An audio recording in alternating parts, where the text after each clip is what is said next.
et je vous retrouve pour le plateau de Regard Croisé. Merci de rester fidèle au programme du soir sur New World. Bienvenue si vous nous rejoignez dans ce 4e numéro de Regard Croisé de cette semaine.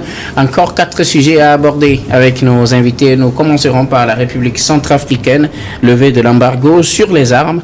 Notre deuxième sujet concerne le Mali. Les Touaregs auraient bénéficié d'appui des renseignements ukrainiens. Notre troisième sujet concerne la Guinée. Moussa Dadis Camara, condamné à 20 ans de prison pour crimes contre l'humanité. Puis nous terminerons bien évidemment par le Togo, Victoire Toméga-Dogbe, nommé au poste de Premier ministre. Et pour en parler ce soir, 3 invités sur ce plateau. Avec moi, Gabin Adjao, vous êtes juriste et directeur des cabinets Juris Consulting. Bonsoir Gabin et bienvenue. Bonsoir Dr Guillaume, bonsoir à mes copanélistes, bonsoir aux chers téléspectatrices et téléspectateurs de New World TV.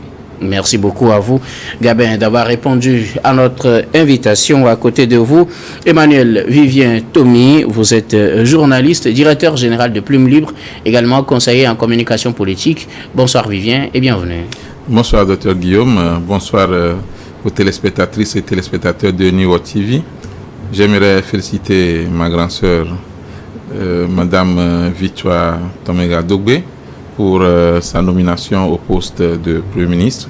Je pense que depuis le PNUD, depuis le ministère, depuis la direction de cabinet de la présidente de la République, elle fait beaucoup pour son pays, le Togo, et elle mérite cette nomination. Félicitations, beaucoup de courage, bon vent à elle. Merci beaucoup à vous, Emmanuel Vivien Tomi, d'avoir répondu à notre invitation. Notre troisième invité ce soir, Kokouvi Abaili Abassa. Vous êtes économiste et analyste politique. Bonsoir Abassa et bienvenue. Bonsoir docteur, bonsoir à nos téléspectateurs et téléspectatrices. Qu'il me soit permis de saluer une action, une œuvre humanitaire réalisée par le maire de la commune Wawa de Boussa de Koudjo et ses conseillers. Il s'agit des matériels médicaux acquis à une valeur de 80 millions et beaucoup de choses qui ont été partagées et distribuées au centre hospitalier de sa commune et les communes sœurs. Une action vraiment dans le sens du développement de la localité. Dit-on que la santé n'a pas de prix. Donc, de telles actions, il faut vraiment saluer et féliciter. Merci beaucoup à vous, Kokouvi Abaili Abassa, d'avoir répondu à notre invitation. Toutes nos salutations à tous ceux qui nous suivent de près et de loin. Alors, nous allons aborder notre premier sujet. Nous prenons la direction de la République centrafricaine, levée de l'embargo sur les armes. Un embargo imposé depuis 2013 à l'issue de la guerre civile. Un embargo imposé par le Conseil de sécurité des Nations Unies et qui vient d'être levée. Il faut rappeler qu'elle a été reconduite l'année dernière et au moment de l'étudier cette année, ce 30 juillet, les membres du Conseil de sécurité de l'ONU ont décidé de lever cet embargo sur les armes et permettre donc au pays de s'armer contre tout ce qui voudrait bien le déstabiliser. Interdiction faite également à tous les autres pays de vendre des armes ou de procéder d'une certaine manière pour nourrir en matière d'armement tous les groupes qui essaieraient de déstabiliser la Centrafrique. Nous en parlons avec nos invités. Je voudrais bien commencer par vous, Emmanuel Vivien Tomi. Peut-être un ouf de soulagement pour les autorités centrafricaines. L'embargo sur les armes vient d'être levé par le Conseil de sécurité de l'ONU. Ouf de soulagement, mais également achèvement d'un travail qui a commencé il y a des années. Vous savez, le pouvoir de Bangui avait besoin de s'équiper pour pouvoir protéger les citoyens et lutter efficacement contre les attaques de tout genre. Aujourd'hui, c'est une bonne nouvelle pour la diplomatie de Bangui, de la Centrafrique, mais également, ce qui me réjouit plus, c'est le fait d'interdire la vente des armes aux groupes rebelles, aux groupes qui veulent destituer le pouvoir en place. C'est vrai que pour la paix, il faudrait se préparer. On dit qui veut la paix prépare la guerre. Alors, un gouvernement qui n'a pas la possibilité depuis 2013 de pouvoir s'équiper en armement n'a pas du tout un plan très libre ou bien la possibilité de protéger comme il le faut le territoire, les citoyens, les personnes et les biens, comme on le dit d'une façon générale. Alors, aujourd'hui, c'est quand même une nouvelle qui devrait relancer également la coopération militaire entre la Centrafrique et beaucoup de puissances. Mais attention, il ne faudrait pas, parce qu'il y a maintenant l'embargo qui est levé, se lancer dans des dépenses très folles d'équipement en armes, parce que la Centrafrique a beaucoup de problèmes à régler. C'est vrai, la priorité à la paix, à la sécurité, mais également, il faut promouvoir le développement. Parce que généralement, ce qu'on constate, c'est que quand il y a embargo et puis il y a levée de l'interdiction, on a tendance à exagérer. À vouloir rattraper. Oui, à vouloir rattraper les années perdues. Attention, parce que le pays a besoin de se développer dans plusieurs domaines. Il y a des priorités, notamment dans le domaine de la santé et de l'agriculture.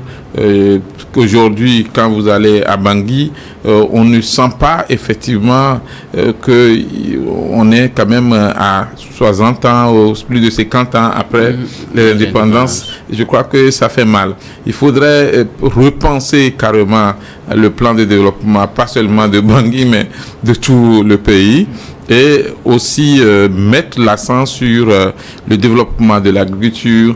Il faudra mettre un accent sur la formation des jeunes.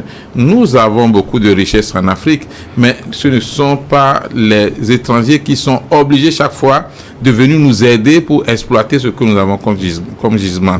Vous savez, les guerres qui déchirent nos pays profitent surtout aux étrangers. Parce que quand vous vous battez, eux, ils prennent leur temps pour pouvoir piller vos biens sans que vous le sachiez. Quand il y a des groupes rebelles qui ont la possibilité de vendre certaines ressources de nos sous-sols à des étrangers, à des puissances étrangères, je crois que c'est un manque à gagner pour le pays. Aujourd'hui, c'est une bonne nouvelle pour la Centrafrique, mais attention, il ne faut pas exagérer parce que maintenant la vanne est ouverte. Il faut penser aux priorités. Il faut penser au développement de la Centrafrique. Merci beaucoup.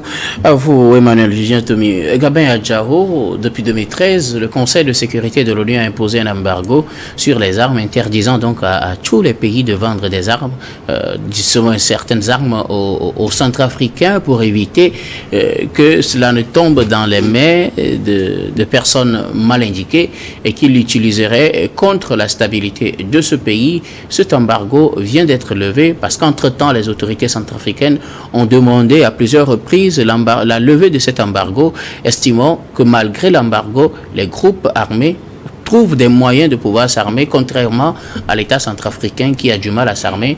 C'est finalement levé un ouf de soulagement pour les autorités centrafricaines. Oui, c'est un ouf de soulagement pour les autorités centrafricaines, d'autant plus que le gouvernement a eu à saluer la levée de cet embargo-là. Sauf que bon, moi, c'est beaucoup plus problématique pour moi parce que déjà la Centrafrique a connu une situation difficile depuis belle lurette, déjà 3 guerres civiles si je ne me trompe pas, et la dernière a fait que bon le Conseil des Nations Unies a véritablement décidé de mettre un embargo sur quand même l'achat des armes. Et avec l'arrivée au pouvoir de Akanj Touadéra, il a fait un travail de terrain pour pouvoir stabiliser un tant soit peu le pays, ce qui fait que bon, aujourd'hui, on ne constate plus véritablement des scènes de violence sur le territoire centrafricain. Mais aujourd'hui, quand on dit que bon, on a levé quand même l'embargo sur l'achat des armes, alors que déjà il y a des groupes armés qui sont en train de s'armer par des voies biscornues qui ne sont pas véritablement légales et tout, et on permet à ce que l'arme vienne au pays. Je me demande si réellement on veut le bien de la Centrafrique, parce que quand on veut le développement d'un pays, ce ne sont pas les armes qui développent un pays. C'est vrai que la sécurité est très importante, mais dans un pays où déjà il y a des clans, des guerres communautaires et ethnicistes et tout, ça pose un certain nombre de problèmes. Souvenez-vous des histoires des Balaka, anti-Séléka et autres là. Donc aujourd'hui, Séléka, anti-Balaka. Voilà. Donc la Centrafrique n'est pas totalement stabilisée aujourd'hui pour qu'on permette encore de vendre des armes à ces gens-là. Vous savez, la vente des armes est un business très florissant. pour les États là. Donc à un moment donné, je me demande si ces États ont intérêt à ce que, bon, les États et certaines organisations, est-ce qu'ils ont intérêt à ce que ces pays-là soient stabilisés et tout. Moi, c'est la question que je me pose. Maintenant, quand on permet que l'arme vienne dans un pays, je ne pense pas que ça soit un ouf de soulagement, parce que les armes servent à quoi? La plupart du temps, c'est la guerre, ça crée des conflits et tout. À protéger aussi. Hein. Bon, protéger, mais aujourd'hui, surtout dans le cas de la Centrafrique, les autorités ont demandé à ce qu'on lève l'embargo pour leur permettre de pouvoir se protéger et protéger leur population. Oui, mais depuis l'arrivée au pouvoir de Touadéra, il n'a pas eu à acheter d'armes, mais il a eu à faire un travail de terrain, ce qui a permis de stabiliser un temps. Il a demandé surtout qu'on lève cet embargo pour permettre de s'armer. C'est ce qu'il a demandé, parce qu'il voit qu'en face, il y a des gens qui sont en train de s'armer. Justement. La meilleure des choses à faire, c'est qu'on désarme ceux-là qui sont en train de s'armer, parce qu'il faut quand même stabiliser le pays. Pas lever l'embargo, mais désarmer les groupes armés. Okay. Désarmer les groupes armés, ça va aider beaucoup plus la Centrafrique. Mais aujourd'hui, si un camp s'arme contre l'autre, et là, on va aller à l'affrontement, parce que s'armer, tu te prépares à la guerre. Donc, je ne suis pas sûr que les groupes rebelles qui, eux, se sont déjà armés, aussi vont accepter se croupir face aux forces régulières. Donc, alors, ça va poser un certain nombre de problèmes. Diarra, lequel est plus réaliste?